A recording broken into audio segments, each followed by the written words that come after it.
Hello, this is in chemistry and you are watching in chemistry classes. इस video में आप सीखेंगे how to ask any question in English language. English में कोई भी question बहुत आसान तरीके से कैसे करें।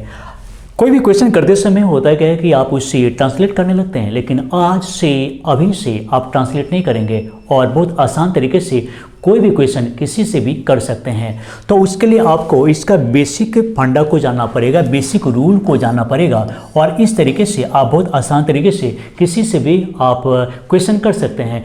कन्वर्सेशन के टाइम में आपको ट्रांसलेट करना नहीं पड़ेगा आज के बाद से और अभी के बाद से।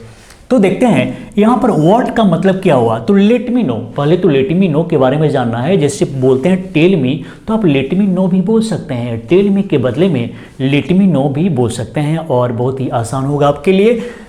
तो और स्टैंडर्ड भी होगा। जब लेट मी नो का प्रयोग करेंगे तो थोड़ा सा लगेगा कि ये जानता है इंग्लिश, थोड़ा सा प्रेस्टिजियस सेंटेंस और फ्रेज हो जाता है। तो व्हाट का प्रयोग यहाँ पर क्या करेंगे, क्यों करेंगे? जब भी आपको एक्शन के बारे में जानना हो, एक्शन के बारे में जानना हो तो आप यहाँ पर व्हाट का प्रयोग करेंगे। Late me know what. इसके बाद क्या सेंटेंस आएगा, क्योंकि इसे जानने के लिए सब ऑर्डिनेट क्लॉज और प्रिंसिपल क्लॉज को जानना पड़ता है। लेकिन हम आपको इतना आसान तरीके से बताएंगे कि आपको कोई भी ग्रामर को डिटेल में जाने ही आप ये क्वेश्चन कर सकते हैं।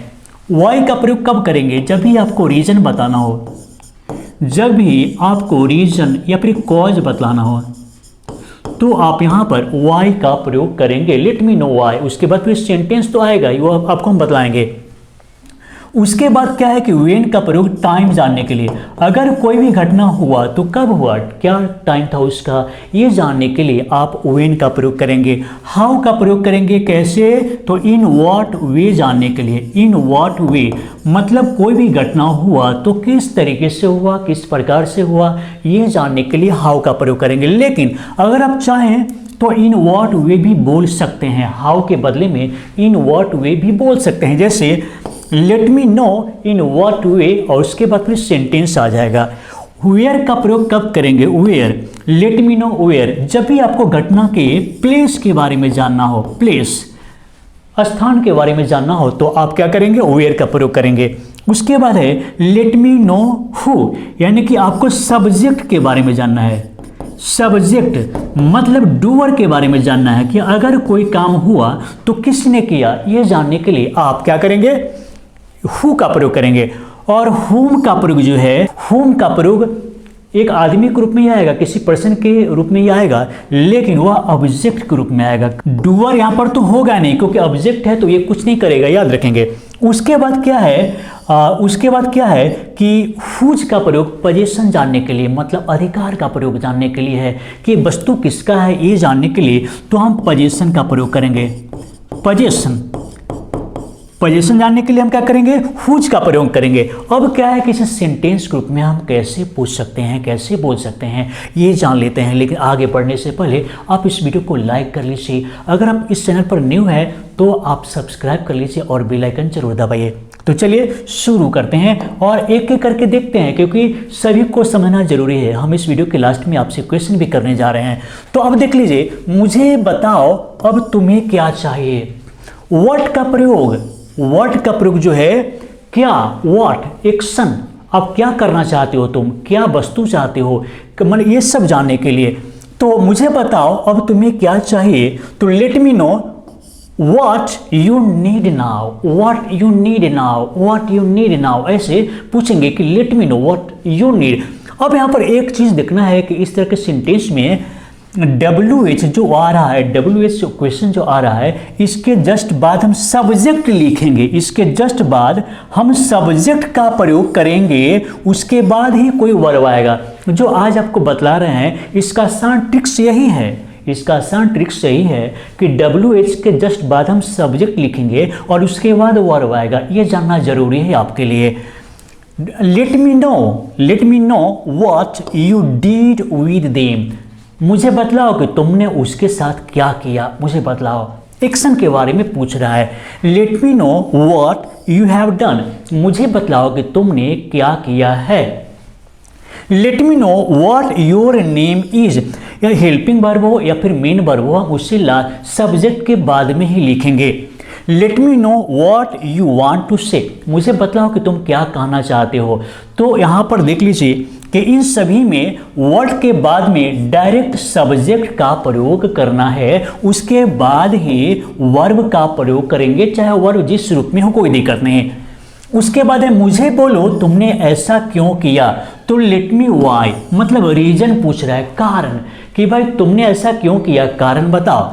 तो let me know why you did so, मुझे बतलाओ कि तुमने ऐसा क्यों किया। Let me know why you don't talk to her, मुझे बतलाओ कि तुम इससे बात क्यों नहीं करते हो। तो यहाँ पर भी कॉज पूछ रहा है और WH के बाद में डायरेक्ट सब्जेक्ट यहाँ पर भी आ रहा है, सब्जेक्ट। उसके बाद में हम हेल्पिंग वर्ब या मेन वर्ब जरूरत के अनुसार लिखेंगे। Let me know why you don't talk to her, let me know why she doesn't want to come, मुझे बतलाओ कि वो आना क्यों नहीं चाहती है। Let me know why you don't help the needy, मतलब मुझे बतलाओ कि तुम ज़रूरतमंद लोगों को मदद क्यों नहीं करते हो। तो जब भी कॉज जानना हो, कारण जानना हो, रीजन जानना हो, तो लेट मी नो वाई का प्रयोग करेंगे। और अगर आप चाहते हैं तो इसके बदले में टेल मी भी बोल सकते हैं, लेकिन लेट मी नो एक थोड़ा सा स्टैंडर्ड फ्रेज है। Let me know why they don't come daily, मुझे बतलाओ कि वे लोग रोज क्यों नहीं आते हैं। तो ये जानने के लिए आप कॉज जानने के लिए लेट मी नो वाई का प्रयोग करेंगे।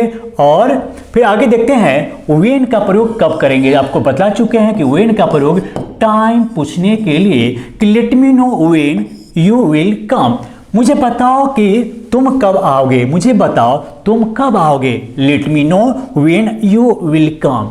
व्हेन के बाद में डायरेक्ट सेंटेंस लिख दीजिए, टेंशन नहीं है हेल्पिंग वर्ब को इधर करने का या उधर करने का, डायरेक्ट एक सेंटेंस लिख दीजिए सब्जेक्ट के साथ में। Let me know when you will join the class, मुझे बतलाओ कि तुम क्लास ज्वाइन कब करोगे। Let me know when you went to home, और मुझे बतलाओ तुम उसके यहाँ कब गए थे। Let me know when you met her earlier, और मुझे बतलाओ कि तुम इससे पहले उससे कब मिले थे। Let me know when she came to you, और मुझे बतलाओ कि वह तुम्हारे यहाँ कब आई थी। टाइम पूछना तो क्या करेंगे, व्हेन का प्रयोग करेंगे, और उसके बाद क्या करना है, डायरेक्ट सब्जेक्ट और प्लस वर्ब को लिखना है, चाहे वर्ब जो भी हो, जिस 1 2 3 जो भी सिचुएशन के अनुसार होगा, टेंस के अनुसार होगा, आप उसका यूज करेंगे। उसके बाद मुझे बोलो तुम कैसे गाना गाते हो, यानी कि मैनर के बारे में, इन व्हाट वे। तो let me know how you sing a song, मुझे बताओ तुम कैसे गाना गाते हो। Let me know how she dances so well, मुझे बताओ कि वह इतनी अच्छी तरीके से कैसे डांस कर लेती है। तो यहाँ पर मैनर के बारे में जानने के लिए, इन व्हाट वे जानने के लिए हम इस तरह से पूछ सकते हैं। Let me know how you use this mobile, मुझे बतलाओ तुम इस मोबाइल का यूज कैसे करते हो, न्यू मोबाइल है, बताओ कि कैसे इसका यूज करते हो। Let me know how you right your name, कभी कभी हम किसी का नाम का स्पेलिंग भी पूछ लेते हैं या फिर पूछते हैं कि भाई कैसे नाम लिखते हो, बतलाओ in what way you write name. Let me know how you pronounce your name, मुझे बतलाओ कि तुम अपने नाम को प्रोनाउंस कैसे करते हो, उच्चारण कैसे करते हो। तो in what way you pronounce your name आप इस तरह से बोल सकते हैं। उसके बाद हम देखेंगे यहाँ पर वेयर का प्रयोग क्या कैसे करेंगे, तो आपको बता चुके हैं कि प्लेस जानने के लिए, कोई भी घटना कब कहाँ हुआ ये जानने के लिए हम वेयर का प्रयोग करेंगे। तो let me know where you belong to, मुझे बताओ तुम कहाँ के रहने वाले हो, तुम कहाँ के रहने वाले हो मुझे बताओ। तो let me know where you belong to. Let me know where you go to learn English, मुझे बताओ तुम इंग्लिश सीखने के लिए कहाँ जाते हो। Let me know where you are to go today, और मुझे बतलाओ तुम आज कहाँ जाने वाले हो, प्लेस के बारे में। Let me know where she wants to go, और मुझे बताओ कि वह कहाँ जाना चाहती है। Let me know where she had been, अब ये इंपॉर्टेंट चीज़ है। Let me know where you had been, let me know where you had been, मुझे बताओ कि तुम कहाँ थे। जब भी हम किसी से ये पूछना चाह रहे हैं कि तुम इतने दिनों से कहाँ थे, लंबे समय से कहाँ थे, तो हम बोल सकते हैं कि let me know where you had been, तुम कहाँ थे। आश्चर्यचकित होकर पूछ रहे तुम कहाँ थे, मुझे बताओ तुम कहाँ थे। इसका मतलब हुआ कि वो बहुत दिनों से गायब था, दिखाई नहीं दे रहा था। उसके बाद देखिए हु का प्रयोग जो है हम कैसे करेंगे, सब्जेक्ट है डूअर को जानने के लिए, डूअर यानी कि काम करने वाला, एक्शन करने वाला कौन है उसे जानने के लिए। Late me know who bothers you, मुझे बताओ, मुझे बोलो कि तुम्हें कौन परेशान करता है, मुझे बताओ कि तुम्हें कौन परेशान करता है। अब क्या है कि हु के बाद में सब्जेक्ट तो आया नहीं, हु के बाद में कोई सब्जेक्ट नहीं आया, क्योंकि हु खुद सब्जेक्ट का काम करता है और इसलिए इसके बाद कोई सब्जेक्ट नहीं आकर के डायरेक्ट वर्ब आएगा। इन सब चीज़ों को जानना है। Let me know who teaches you English, मुझे बताओ कि तुम्हें अंग्रेजी कौन सिखाता है। Let me know who is coming to you today, मुझे बताओ कि आज तुम्हारे यहाँ कौन आने वाला है। Let me know who likes you most, मुझे बताओ कि तुम्हें सबसे ज़्यादा कौन मानता है, सबसे ज़्यादा कौन पसंद करता है। Let me know who is your best friend, मुझे बताओ कि तुम्हारा सबसे अच्छा दोस्त कौन है। तो हु का यहाँ पर हम सब्जेक्ट रूप में यूज करेंगे और उसके बाद में डायरेक्ट वर्ब आएगा। हु का जब यूज करेंगे तो हु के बाद में डायरेक्ट वर्ब आएगा, इस बात को आप याद रखेंगे। उसके बाद होम का प्रयोग भी हम देख लेते हैं। यहाँ पर होम का प्रयोग जो है ये ऑब्जेक्ट के रूप में काम करेगा, ऑब्जेक्ट के रूप में काम करेगा और इसके बाद फिर सब्जेक्ट का आना जरूरी है, सब्जेक्ट और वर्ब का आना जरूरी है, उसके बाद फिर ऑब्जेक्ट आएगा। जैसे मुझे बताओ तुम किसे पसंद करते हो, किसे, कौन तुम्हें पसंद करता है नहीं, बल्कि तुम किसे पसंद करते हो। ऑब्जेक्ट यहाँ पर ये ऑब्जेक्ट का काम करेगा। तो let me know whom you like most, मुझे बताओ कि तुम सबसे ज़्यादा किसे पसंद करते हो। Let me know whom you want to marry, मुझे बताओ तुम किससे शादी करना चाहते हो। और एक और बात बता रहे हैं जो आपके दिमाग में हो सकता है कि चल रहा हो कि इन सभी में क्वेश्चन मार्क देने की जरूरत नहीं है।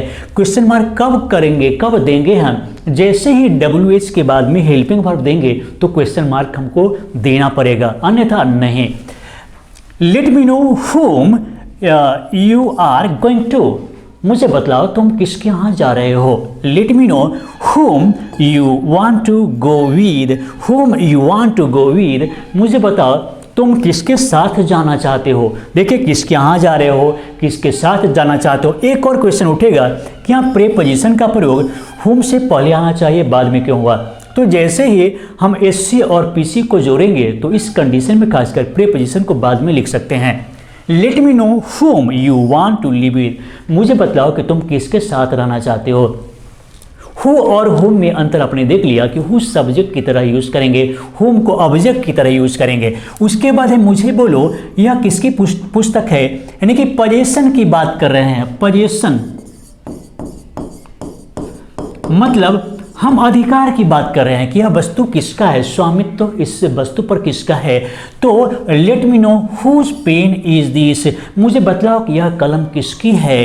Let me know whose house is that, let me know whose house is that, मुझे बताओ कि यह घर, वह घर किसका है। Let me know whose child is weeping, और मुझे बतलाओ कि किसका बच्चा रो रहा है।